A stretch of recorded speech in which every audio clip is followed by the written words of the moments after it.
Me esposaron siendo menor por una acusación inventada, mis padres me abandonaron sin mirar atrás, y 10 años después, cuando todo se derrumbó, el mismo hombre que me echó quiso llamarme hijo otra vez. Mi nombre es Evan y tenía 16 años cuando esta historia empezó. Vivía con mis padres, Michael y Laura, en un barrio tranquilo, de esos donde nunca parecía pasar nada fuera de lo común. Yo todavía iba a la escuela, no trabajaba y llevaba una vida bastante simple. Mi rutina era predecible: asistir a clases, volver a casa, encerrarme en mi habitación, jugar videojuegos y pasar tiempo con mi mejor amigo, Daniel. Ese era mi mundo. No había excesos ni problemas, solo la monotonía normal de un adolescente que aún intentaba descubrir qué hacer con su vida. En esa misma casa también vivía mi prima Emily. Ella tenía 15 años y llevaba con nosotros prácticamente desde siempre. Sus padres habían fallecido cuando era pequeña, en una tragedia que golpeó a ambas familias al mismo tiempo. Su padre era hermano de mi padre, y su madre hermana de mi madre. Compartíamos apellido por ambos lados, compartíamos sangre y una pérdida imposible de ignorar. Después de lo ocurrido, no hubo debates ni alternativas, Emily pasó a vivir con nosotros, y ese arreglo se convirtió en algo permanente. Desde afuera, cualquiera habría pensado que era un acto noble. Familia que se hace cargo, adultos que hacen lo correcto. Pero dentro de la casa, el ambiente era distinto. No había calidez ni normalidad. Todo se sentía tenso, como si cada palabra tuviera que medirse 2 veces antes de decirse. Michael y Laura asumieron la crianza de Emily como una misión que no podían permitirse fallar. No se trataba solo de cuidarla, sino de compensar una tragedia, de no cometer ningún error que pudiera afectarla. Cada norma venía acompañada de largas explicaciones. Cada desacuerdo terminaba con ellos retrocediendo. Si Emily se molestaba, todo se detenía. Aprendí muy pronto que la forma más fácil de mantener la calma en esa casa era desaparecer. No hacer ruido, no destacar, no ocupar espacio. Emily y yo nunca fuimos cercanos. No hubo grandes peleas ni conflictos abiertos. Simplemente existíamos bajo el mismo techo, en mundos separados. Ella tenía sus amistades, sus problemas, su vida. Yo me mantenía al margen. Nunca intenté acercarme, nunca la busqué, nunca compartimos momentos a solas. De hecho, evitaba estar en la misma habitación porque siempre se sentía incómodo. Y mis padres lo notaban todo.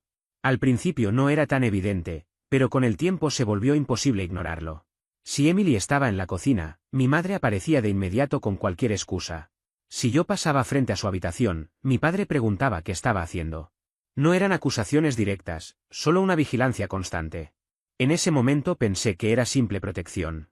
Creí que venía con la situación. Aún así, cambió por completo la forma en que se sentía el hogar.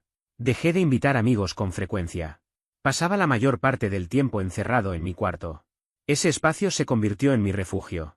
Puerta cerrada, audífonos puestos, control en las manos. Ahí es donde entraba Daniel. Él era mi mejor amigo desde la secundaria. Venía seguido porque su casa siempre estaba llena de ruido, y la mía, en contraste, era silenciosa. Conocía mi habitación mejor que yo mismo. No le importaba la tensión que flotaba en el ambiente. Llegaba, dejaba su mochila y preguntaba directamente qué íbamos a jugar. Daniel nunca trató a Emily como alguien especial. Apenas la registraba. Si se cruzaban en el pasillo, asentía con la cabeza y seguía su camino. Eso hacía que todo se sintiera normal cuando él estaba cerca. La mayoría de las noches, jugábamos en mi habitación. La misma escena repetida una y otra vez, la consola encendida, 2 controles, cables enredados, la ventana entreabierta porque el cuarto se calentaba rápido. Jugábamos distintos títulos, pero en esa época lo principal era Black Ops 3. Multijugador, gritos al monitor, frustraciones que duraban segundos y risas inmediatas después. Durante esas horas, el resto del mundo parecía no existir. Fuera de mi cuarto, la casa giraba en torno al estado emocional de Emily. Si estaba callada, todos caminaban con cuidado. Si estaba alterada, Michael y Laura entraban en modo contención total. A veces escuchaba sus voces a través de las paredes, susurros, frases tranquilizadoras, promesas de seguridad. Nadie jamás me preguntó cómo me sentía yo con todo eso. No resentía a Emily por vivir con nosotros ni por la muerte de sus padres. Eso no habría sido justo. Lo que sí resentía era volverme invisible, desaparecer lentamente sin que nadie lo notara. Antes, mi padre hablaba conmigo seguido. Sobre la escuela, deportes, cualquier cosa. Con el tiempo, esas conversaciones se redujeron a preguntas rápidas. Mi madre estaba siempre cansada, siempre ocupada, siempre tratando de mantener un equilibrio imposible. Aprendí a no causar problemas, a cumplir, a no agregar peso a una situación que ya era frágil. Con los años, Emily empezó a probar límites. Salidas a escondidas, reglas ignoradas, comportamientos que no debía tener. Cuando la descubrían, todo se manejaba en silencio. Conversaciones privadas, puertas cerradas, consecuencias que nunca se sostenían. Yo lo veía. Nunca dije nada. Esa noche, Daniel y yo estábamos jugando una partida intensa. Ambos inclinados hacia adelante como si eso ayudara. El cuarto estaba oscuro salvo por la luz del monitor y una lámpara sobre el escritorio. La consola zumbaba bajo el mueble. Daniel hablaba de un tiro fallado cuando escuché una puerta abrirse de golpe en la planta baja. Luego la voz de mi madre diciendo el nombre de Emily con un tono de advertencia. Silencié mi micrófono. Daniel siguió hablando, sin darse cuenta. La voz de mi padre respondió, baja y cargada de furia. Emily dijo algo que no pude entender. Demasiado rápido, demasiado débil. Un segundo después, el olor llegó hasta arriba, fuerte, dulce y quemado al mismo tiempo. No pertenecía a nuestra casa. Me quedé mirando la pantalla, fingiendo que no pasaba nada, como si ignorarlo pudiera mantenerlo lejos. Las pisadas subieron las escaleras a toda velocidad. La puerta se abrió de golpe, golpeando la pared. Mi padre estaba ahí, sosteniendo un martillo del garaje, como si hubiera tomado lo primero que encontró para no perder el control. No me miró a mí. Miró a Daniel, como si él fuera el obstáculo entre él y algo peor. Vete a tu casa ahora, ordenó. Daniel se quedó congelado. Me miró, luego volvió a mirar a mi padre. ¿Qué está pasando?, preguntó. Ahora, repitió mi padre. Daniel se levantó despacio, dejó el control con cuidado y tomó su mochila. Al pasar junto a mi padre, se detuvo y me miró. Te escribo, dijo en voz baja. Mi padre no respondió. En cuanto Daniel salió del pasillo, mi padre entró al cuarto. Apenas alcancé a decir, papá, cuando el martillo cayó sobre la consola. El plástico se partió. La pantalla se apagó. Grité que parara y di un paso adelante. Golpeó de nuevo, con más fuerza. La consola cayó al suelo, desarmándose sobre la alfombra. ¿Qué hice?, pregunté, sin entender. Mi padre se giró y me sujetó del cuello. No para ahorcarme, solo lo suficiente para inmovilizarme. No te hagas el tonto, dijo. Me arrastró fuera de la habitación. Mis pies resbalaron. Mi hombro chocó contra el marco de la puerta. Y ahí, sin saberlo aún, comenzó el final de todo lo que alguna vez había llamado hogar. Agarré su muñeca casi por instinto, sin pensarlo. Fue un reflejo automático. No sé de qué estás hablando, dije, más confundido que alterado. Él no respondió. Simplemente me empujó hacia las escaleras y empezamos a bajarlas con prisa. Todo ocurrió muy rápido. En un momento perdí el equilibrio, fallé un escalón y tropecé. Mi cabeza golpeó con fuerza la baranda. Para cuando llegamos al salón, el corazón me latía con tanta violencia que sentí náuseas. Laura estaba sentada en el sofá, llorando desconsoladamente. Tenía un pequeño envoltorio de plástico apretado en la mano, retorciéndolo como si no supiera si esconderlo o deshacerse de él. Emily estaba a su lado, temblando. Su rostro estaba rojo, los ojos hinchados, como si llevara horas llorando. Michael me empujó hacia adelante y me soltó bruscamente. Míralo, dijo. Míralo bien. Mira lo que hizo. Yo no hice nada, respondí, casi sin aire. Laura levantó la vista y me miró como si fuera un desconocido. Para, dijo. Solo, para. No entiendo, repetí. ¿Qué está pasando? Emily mantenía la cara hundida contra el hombro de mi madre. Michael señaló directamente hacia mí. ¿Desde cuándo?, preguntó. ¿Qué?, respondí, completamente perdido. Laura abrazó a Emily con más fuerza. No, me dijo. No hables. Emily levantó la cabeza. Se quedó detrás de mi madre, como buscando protección. Solo movió un brazo. Su dedo me apuntó directamente. Él me tocó, dijo. La habitación quedó en silencio absoluto. ¿Qué?, balbuceé. Me hizo cosas, continuó. Yo tenía miedo. Eso no es verdad, dije de inmediato. Yo nunca. No digas una palabra más, intervino Michael. Di un paso hacia adelante. No hice nada, lo juro. Ni siquiera. Laura se interpuso entre Emily y yo. No te atrevas, me dijo. No te atrevas a decirle nada más. Pasó más de una vez, añadió Emily, casi en un susurro. Miré a mis padres, desesperado. Por favor, dije.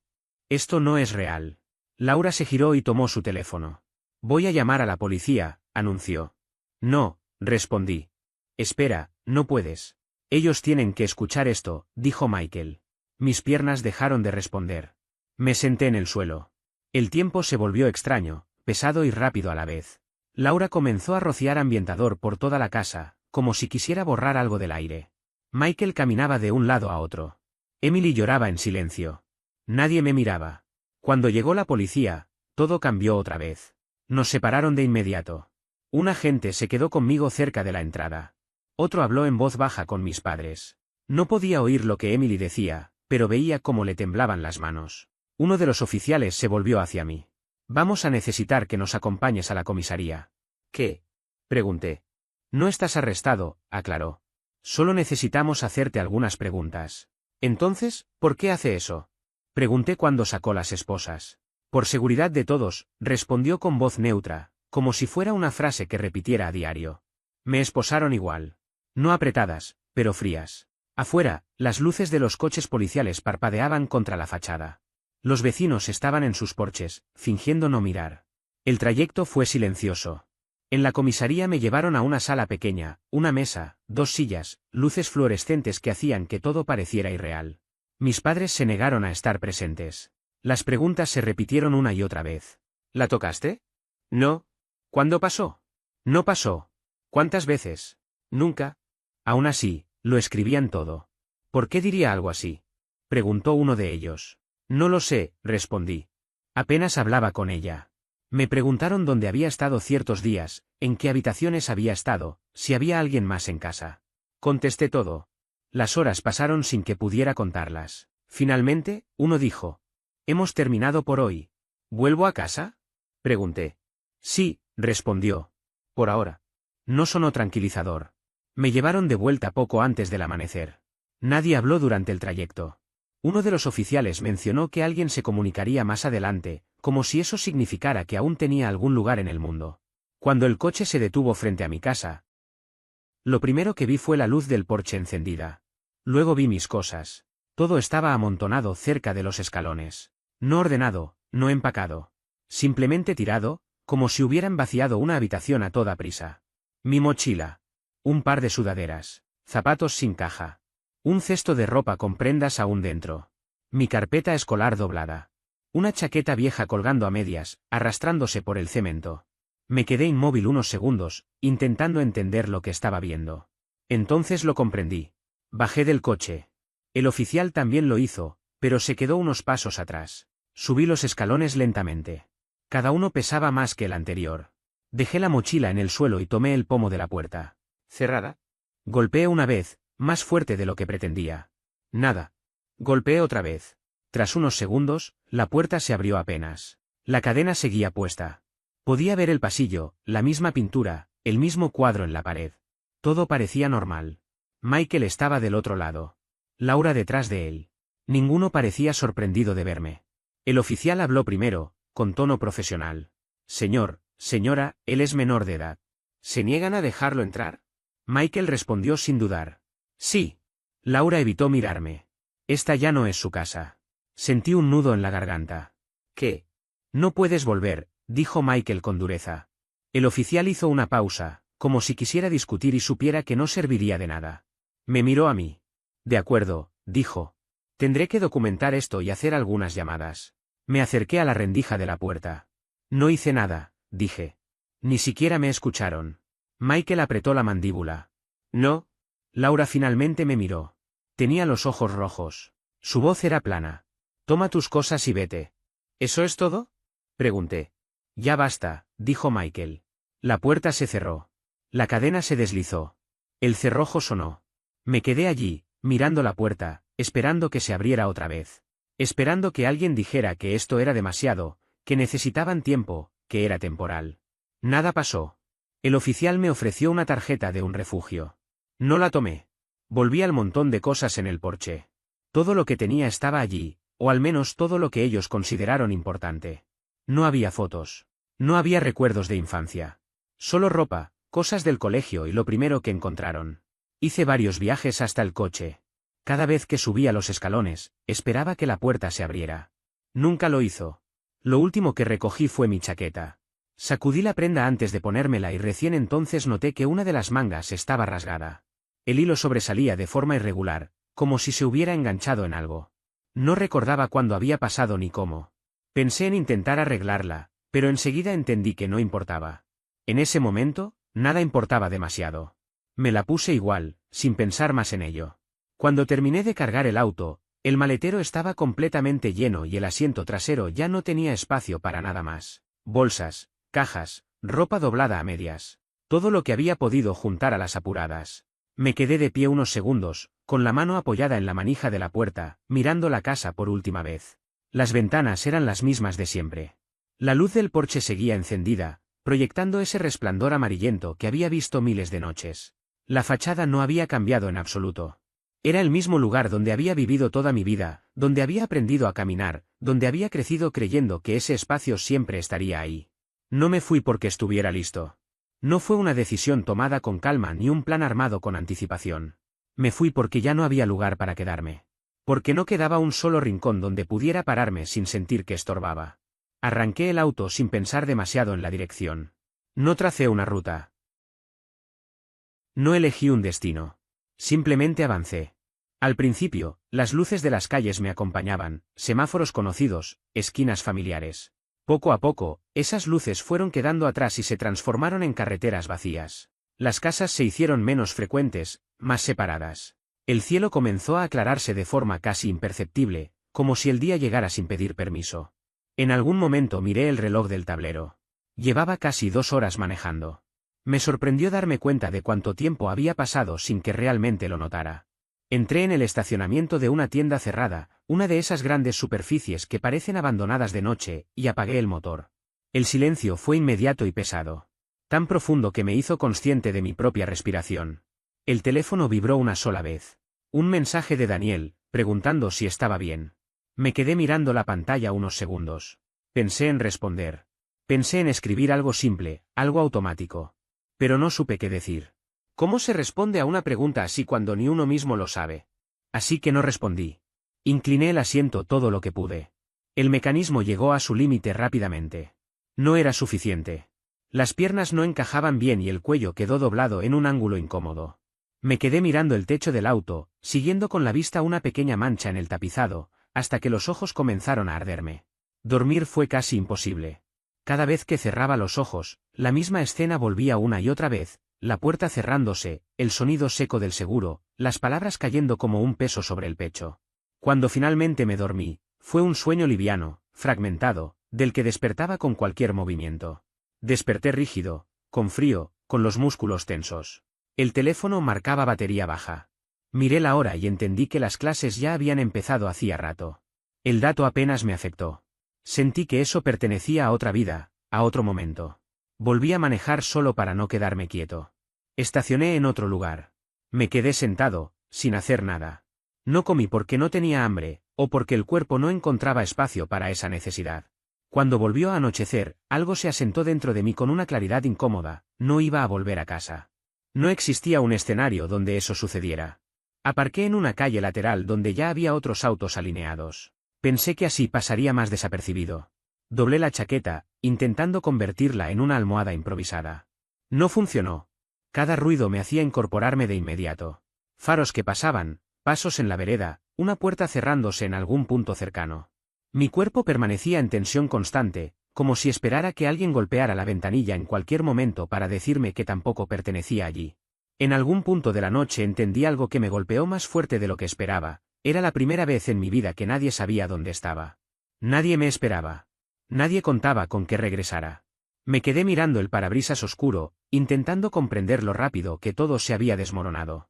No encontré respuestas. Solo estaba allí, en el asiento del conductor, dentro de un auto cargado con todo lo que poseía, sin tener un lugar donde dejar nada. La segunda noche en el auto fue peor. El cuerpo me dolía en zonas que no sabía que podían doler solo por estar mal acomodado. La batería del teléfono estaba casi agotada. Bajé el brillo de la pantalla al mínimo. Miraba la hora y volvía a bloquearlo de inmediato. Moví el auto 2 veces esa noche porque no me sentía seguro quedándome demasiado tiempo en el mismo sitio. Aprendí rápido que el silencio deja de ser tranquilo cuando estás solo dentro de él. Al amanecer, el olor del interior del auto se había impregnado en la ropa. Me lavé la cara en el baño de una estación de servicio y evité mirarme demasiado tiempo en el espejo. La ropa estaba arrugada. La expresión, cansada, desconocida. Falté a clases porque ni siquiera sabía qué explicación podría dar. El segundo día pasó como una mancha difusa. Conduje sin rumbo, más por necesidad que por decisión. Aparqué cerca de una zona de pequeños negocios. Se sentía menos expuesto que un barrio residencial. Fue ahí donde vi el café. Era pequeño, discreto. El cartel estaba viejo, casi borrado por el tiempo. En la ventana, una hoja pegada con cinta anunciaba que necesitaban ayuda. Nada más. Me quedé dentro del auto varios minutos, observando ese papel. No tenía un plan. No sabía qué iba a decir. Solo sabía que no podía repetir otra noche como las anteriores. Dentro olía a café recién hecho y a pan caliente. Había pocas mesas, todas distintas entre sí. Detrás del mostrador, un hombre limpiaba en silencio. Se veía cansado, pero no hostil. Le dije que estaba buscando trabajo. Me observó con atención, evaluándome sin disimulo. Esperé el rechazo. Me preguntó cuántos años tenía. Le dije la verdad. Suspirá, luego señaló hacia el fondo y dijo que podía ayudar por ese día, y que después verían cómo seguía. Ese era Robert. No hizo preguntas incómodas. No quiso explicaciones que yo no tenía. Me mostró qué había que hacer y dónde estaban las cosas. Trabajé como si todo dependiera de eso, porque así era. Limpié mesas hasta que me ardieron los brazos. Saqué basura. Lavé platos sin parar. No hablé salvo cuando fue necesario. Al final del turno, Robert me dio algo de dinero en efectivo y me dijo que volviera a la mañana siguiente. Esa noche dormí otra vez en el auto. Seguía siendo incómodo. Seguía en alerta. Pero había algo distinto. Tenía un lugar al que ir cuando amaneciera. Las semanas siguientes siguieron el mismo ritmo: trabajo, auto, repetir. Robert me pagaba en efectivo al principio. Yo no hacía preguntas. No estaba en posición de hacerlas. No me quejé. Nunca lo hice. Llegaba antes que los demás y me iba cuando ya no quedaba nadie. Cumplía con lo que había que hacer y punto. Con el tiempo, uno de los clientes habituales mencionó, casi al pasar, que había una habitación en alquiler sobre un garaje. Era barata, pequeña y no pedían contrato. Ese mismo día fui a verla y a la mañana siguiente ya estaba mudándome. No era gran cosa. Una cama, una cómoda, un baño diminuto. Pero tenía algo que no había tenido en mucho tiempo: una puerta que podía cerrar con llave. Podía dormir completamente estirado. Podía dejar mis cosas en un solo lugar sin preocuparme de que desaparecieran.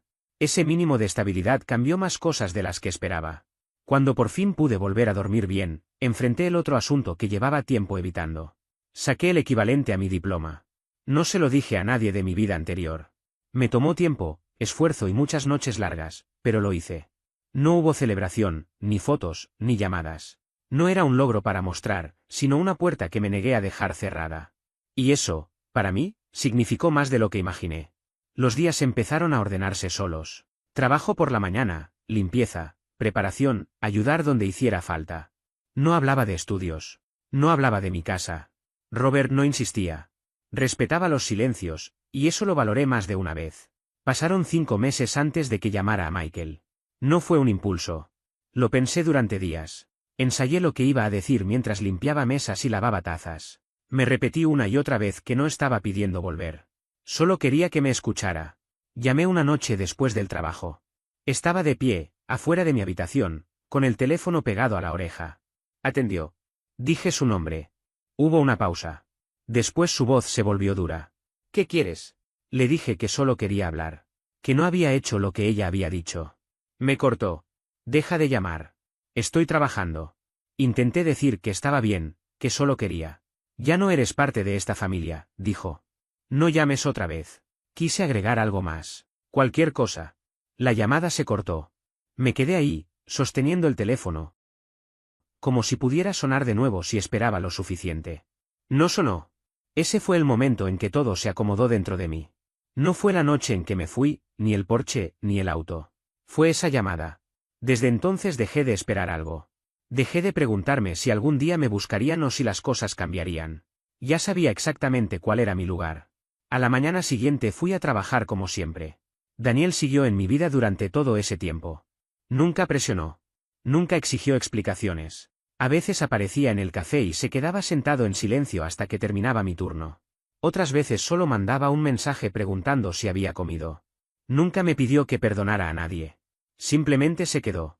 Los meses se convirtieron en años sin ceremonias ni marcas claras. Aprendí el café de memoria. Su ritmo, sus fallas, los detalles que Robert notaba y los que pasaban desapercibidos. Aprendí a mantener todo funcionando sin hacer ruido. Nunca volví a la casa de mis padres. Nunca volví a saber de ellos. Y con el tiempo, dejé de esperar. Pasaron 10 años sin una línea clara entre el antes y el después. Tenía 26 cuando por fin importó. Para entonces, el café ya no era solo mi trabajo. Era la estructura de mis días. Abría temprano, cerraba tarde. Sabía qué máquina hacía qué sonido cuando algo iba mal. Robert ya no supervisaba. Confiaba en mí. Cuando me dijo que quería que administrara otra sucursal, no hizo un discurso. Solo dijo que necesitaba a alguien constante. Alguien que no desapareciera cuando las cosas se complicaban. Dije que sí y seguimos adelante. En algún punto de esos 10 años, Michael y Laura adoptaron oficialmente a Emily. No me enteré por ellos. Me lo contó Daniel, que todavía vivía cerca de ese pueblo y seguía cruzándose con gente que hablaba de más. Esa misma semana, Daniel me escribió. Sin drama, sin preparación. Dato al azar. Tus padres se cruzaron con los míos. Encontraron a Emily fumando marihuana. Nada más. Seguía viviendo con ellos. La misma casa, las mismas reglas, solo que ahora tenía edad suficiente para fingir que no lo eran. No hubo explicaciones ni contexto. Solo un hecho, cayendo en mi teléfono como si no cargara 10 años de peso detrás. No respondí de inmediato. Terminé mi turno, cerré el local, volví a casa y me senté en la cama a leer el mensaje otra vez. No pensaba en Emily desde hacía mucho tiempo. No de forma activa. Existía en algún rincón lejano de mi vida, como un archivo cerrado que ya no abría. Una hora después sonó mi teléfono. No reconocí el número. Dejé que sonara una vez. 2. Se cortó. Al minuto volvió a sonar. Atendí sin decir nada. Evan, dijo su voz. Sonaba más delgada de lo que recordaba. No dramática. Solo cansada. No debería llamarte, dijo Emily. Lo sé. No respondí. Me atraparon, continuó. Con marihuana.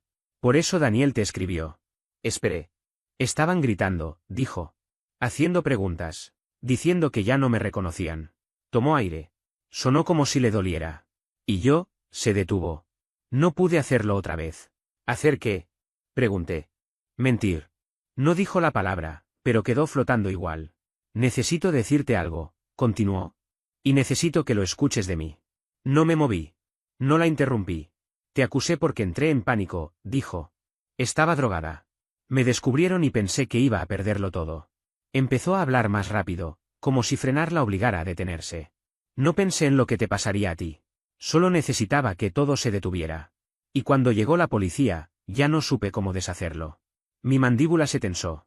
Me dije que ya era demasiado tarde, continuó. Cada año después fue peor, pero aún así no dije nada. Miré la pared frente a mi cama.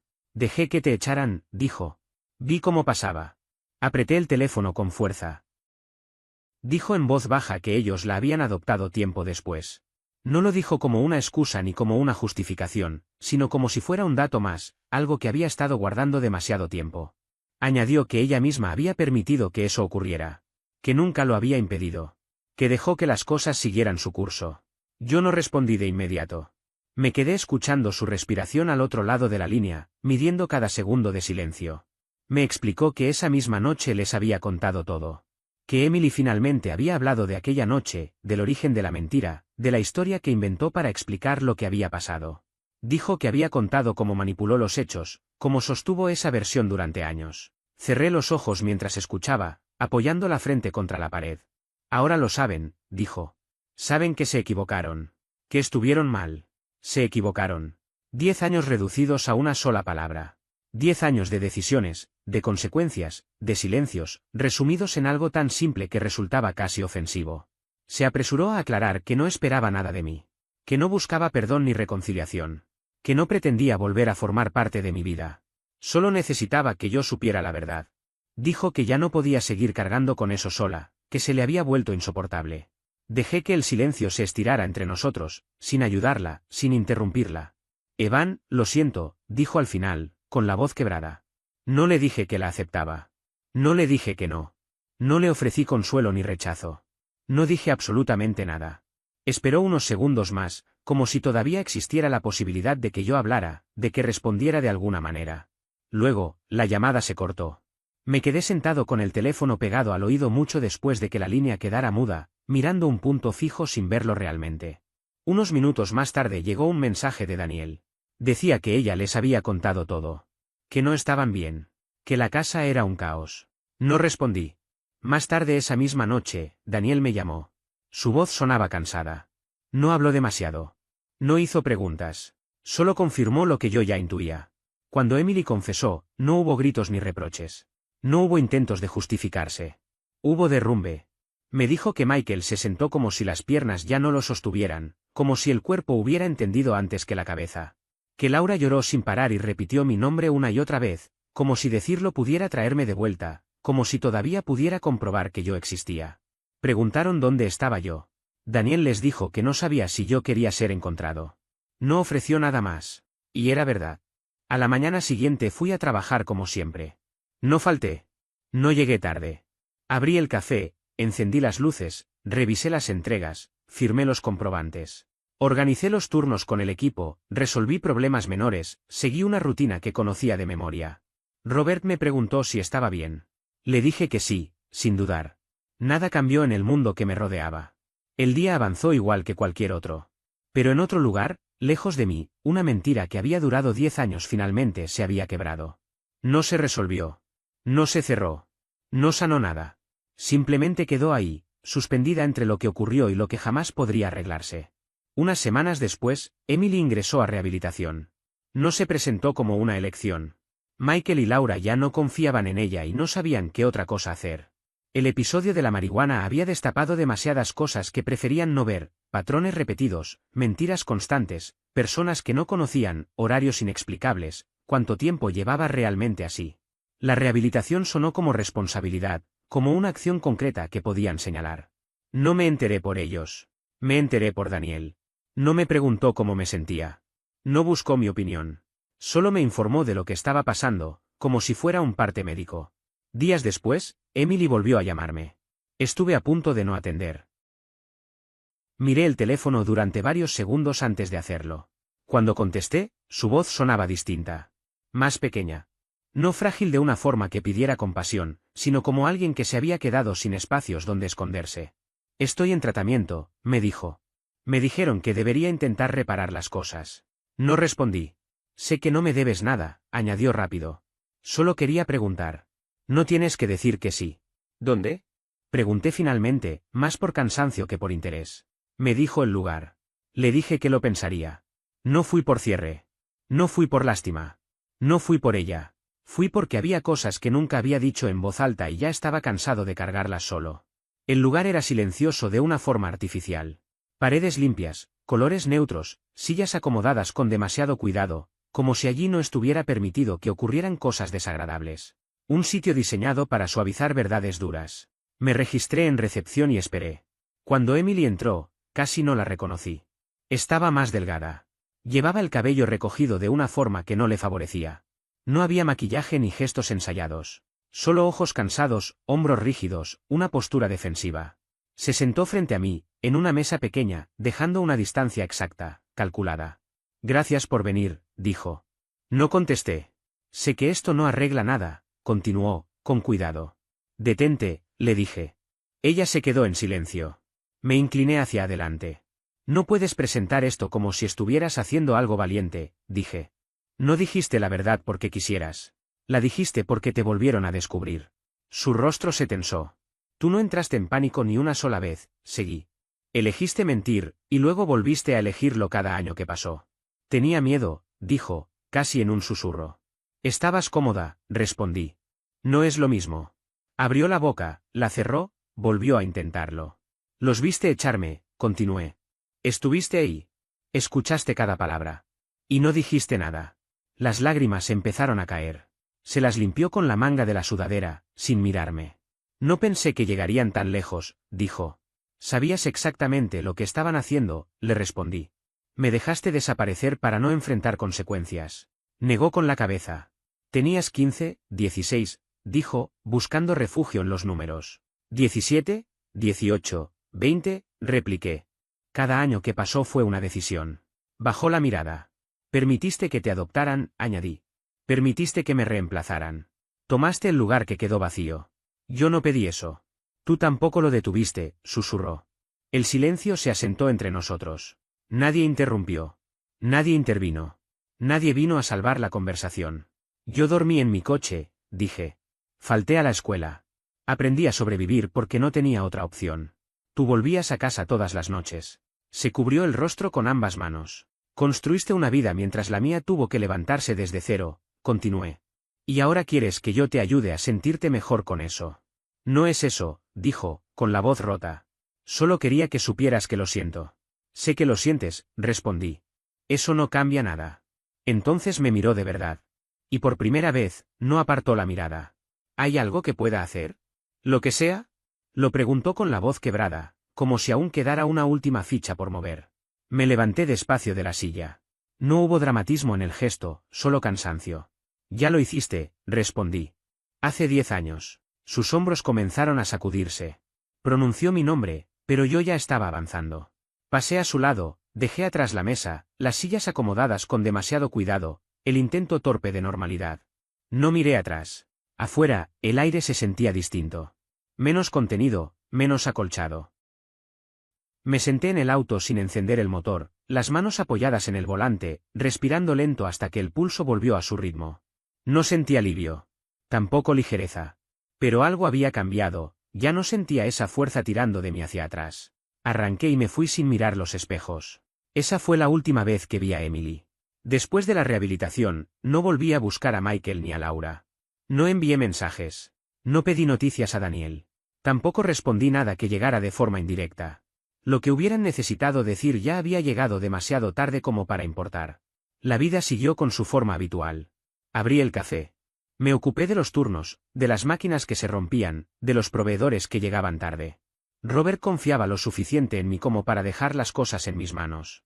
Una nueva sucursal estaba cerca de abrir y casi toda mi energía estaba puesta allí. Eso no detuvo a Michael. Durante meses intentó dar conmigo. Yo no conocí los detalles en ese momento, pero con el tiempo Daniel me fue completando las piezas. Michael empezó por los registros antiguos, documentos escolares, papeles bancarios viejos, lugares donde podría haber terminado si me hubiera quedado cerca. Cuando eso no funcionó, empezó a preguntar de frente. Antiguos vecinos, conocidos de antes, excompañeros de trabajo de los padres de Daniel. Cualquiera que pudiera haber cruzado conmigo en los últimos 10 años. La mayoría no sabía nada. Algunos fingieron no saber. Unos pocos le dijeron directamente que dejara de preguntar. Al final, todos los caminos llevaron a Daniel. Daniel no le dio mi dirección ni mi número. Sostuvo ese límite todo lo que pudo. Pero Michael seguía apareciendo, en la casa de sus padres, en casas de viejos vecinos, en cualquier lugar donde creyera que podía abrirse una grieta. Al final, Daniel cedió solo en una cosa, la única que le pareció menos una traición que entregar mi hogar o mi lugar de trabajo. Se dijo a sí mismo que, una vez frente a mí, la decisión sería mía. Eso fue lo último que Michael necesitaba. Ocurrió un día de semana, por la tarde. No era una hora pico, pero tampoco estaba vacío. Lo justo para que el lugar tuviera movimiento. Yo estaba detrás del mostrador revisando inventario cuando se abrió la puerta. No levanté la vista de inmediato. La campanilla sonó como siempre. Los pasos entraron despacio, desacompasados. Cuando finalmente miré, lo supe al instante. Michael estaba detenido apenas dentro de la entrada. Detrás de él, Laura. No se parecían a como lo recordaba. Michael tenía los hombros caídos hacia adelante. El cabello más ralo, más gris. El rostro se le veía más pequeño, como si el tiempo lo hubiera hundido sobre sí mismo. Laura también parecía mayor, agotada de una forma que no tenía que ver solo con la edad. Se quedaron ahí, incómodos, sin saber hacia dónde ir. Algunos clientes los miraron un segundo y volvieron a sus teléfonos. Michael me vio y se quedó inmóvil. Yo no me moví. Dio unos pasos hacia el mostrador. Las manos le temblaban apenas. Evan, dijo. Asentí una sola vez. Laura permaneció cerca de la puerta. No dijo nada. Sus ojos ya estaban húmedos. Michael abrió la boca como si hubiera ensayado algo durante mucho tiempo, pero las palabras no salieron como esperaba. Te estuve buscando, dijo al fin. Esperé. No sabía a dónde más ir. No sabía si siquiera querrías verme. No quiero, respondí. Tragó saliva. Yo solo. La voz se le quebró. Se aclaró la garganta e intentó de nuevo. Necesito decir esto. Algunos clientes empezaban a notar la escena. Robert asomó desde el fondo con gesto interrogante. Negué levemente con la cabeza. Se quedó donde estaba. Michael se acercó un poco más al mostrador. Me equivoqué, dijo. Me equivoqué en todo. Laura se cubrió la boca con la mano. Te fallé, continuó. Te fallé como padre. La voz se le rompió por completo. Se inclinó hacia adelante, aferrándose al borde del mostrador como si necesitara sostenerse. Debí protegerte. Debí escuchar. No interrumpí. Dejé que el miedo tomara las decisiones. Dejé que me convirtiera en alguien que ya no reconozco. Se secó los ojos con el dorso de la mano. Lo siento. La palabra quedó flotando. ¿Pesar? Insuficiente. Lo miré durante un largo momento. No buscando nada. Solo viéndolo. Te creo, dije. Levantó la cabeza de golpe. Eso no cambia nada, continué. Que estés arrepentido no deshace lo que hiciste. Asintió rápido. Lo sé. Sé que no. Yo solo. Me borraste, lo interrumpí. No dudaste. No verificaste. No viniste a buscarme. Decidiste que ya no existía y te quedaste con eso. Detrás de él, Laura dejó escapar un sonido bajo. No avanzó. Pasé años pensando que estabas mejor sin mí, dijo Michael. Y viviste bien con esa idea, respondí. No contestó. No hay nada que arreglar, dije. No puedes volver solo porque la verdad apareció tarde. Los hombros de Michael se hundieron aún más. No espero perdón, dijo. Solo quería que lo escucharas de mí. Ya lo dijiste. Me aparté del mostrador. Ahora vete. Estoy trabajando. Michael dejó que la mirada le recorriera el lugar con lentitud, como si recién entonces comprendiera dónde estaba. No observaba solo el café, sino lo que representaba, el movimiento constante, las voces cruzadas, el trabajo funcionando sin su presencia. Nada de eso le pertenecía. Nunca lo había hecho. Laura habló por primera vez, con la voz baja, casi temerosa. Nunca dejamos de quererte. Giré apenas la cabeza hacia ella. Pero dejaron de sostenerme, respondí. Y eso fue lo que marcó la diferencia. Michael asintió, sin discutir. Se enderezó con esfuerzo, como alguien que acepta un peso que ya no puede soltar. No volveré a buscarte, dijo. No voy a insistir más. No hace falta, contesté. Ya tomé mi decisión hace tiempo. Se dio la vuelta y caminó hacia la salida. Laura lo siguió, manteniendo una pequeña distancia, como si incluso entre ellos algo se hubiera quebrado. Antes de cruzar la puerta, ella miró hacia atrás. Sus labios se movieron, pero no salió ningún sonido. La campanilla anunció su salida y el murmullo del lugar retomó su curso natural, como si nada hubiera ocurrido. Volví a lo que estaba haciendo. Revisé cifras, corregí un pedido, firmé un formulario. Todo seguía en orden. Yo también. Esa noche, Daniel apareció cuando el local ya estaba cerrado. No hizo preguntas innecesarias. Se sentó frente a mí mientras terminaba el último informe del día. ¿Vinieron? Preguntó al cabo de un rato. Sí. ¿Cómo estás? En calma. Asintió, aceptando la respuesta sin pedir más. Compartimos el silencio, uno que no incomodaba ni exigía explicaciones. Cuando se fue, cerré la puerta y apagué las luces. Me quedé solo unos segundos, observando el espacio vacío. La verdad ya no estaba escondida. Había salido a la superficie. Pero entender lo ocurrido no borraba lo vivido. El daño no desapareció. Solo dejó de ser confuso. Seguí adelante con la vida que construí paso a paso, sin ellos. Y esa decisión, firme, definitiva, era algo que ningún arrepentimiento podía desarmar.